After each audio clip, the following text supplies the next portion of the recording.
कक्षा 7 की छात्रा स्नेहा तामाङ।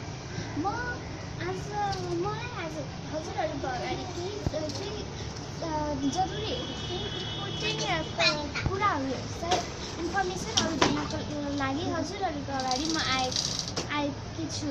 र मेरो यो कुरा चाहिँ मेरो आजको पेशकश छ पानीको बारेमा। पानी र अरू केही चिजको बारेमा।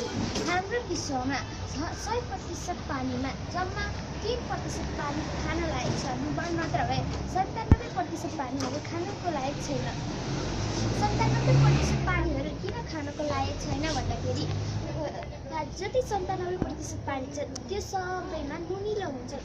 यति नुनिलो हुन्छ जसरी एउटा सानो लोटा पानीमा 1 लोटा पानीमा 2 किलो नुन राखे जस्तै हुन्छ। यति नुनिलो हुन्छ कि त्यो हामी खानै सक्दैनौँ।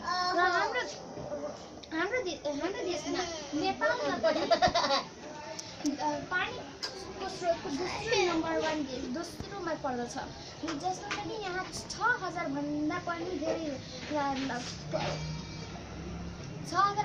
धेरै नदीहरू छन् जसमा पनि ऱ्याफ्टिङ गर्न एकदम मजा आउँदछ। त्यो पानी एकदम प्युरिफाइड र शुद्ध हुने गर्दछ। हाम्रै देशको पानीहरू अरू देशमा पनि पठाइने गरिन्छ, जस्तै नेपाल र हाम्रो छिमेकी देशहरूमा पठाइने गरिन्छ। हाम्रो देश भन्नाले पानीको स्रोतमा धनिक देश हो। हरियो वा नेपालको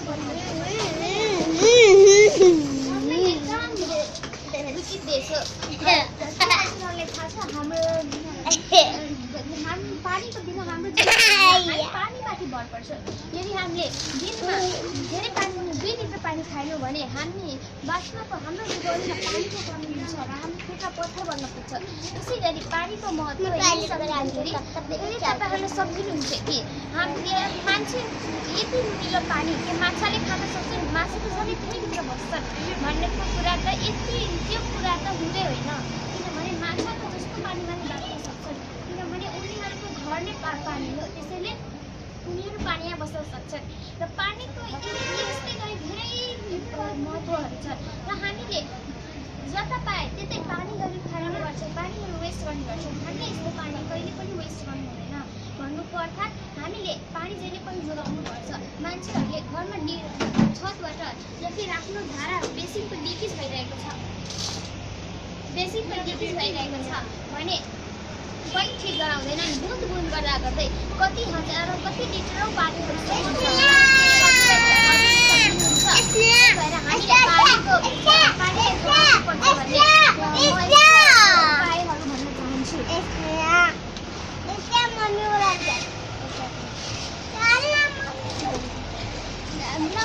उपायहरू भन्दै आफ्नो पानीको बारेमा कुराहरू आज म यही समाप्त गर्न चाहन्छु। धन्यवाद, नमस्कार। म कामना गर्छु कि तपाईँहरू पनि आफ्नो पानी जोगाउनको कार्य गर्नुहुन्छ। नमस्कार। के भन्नु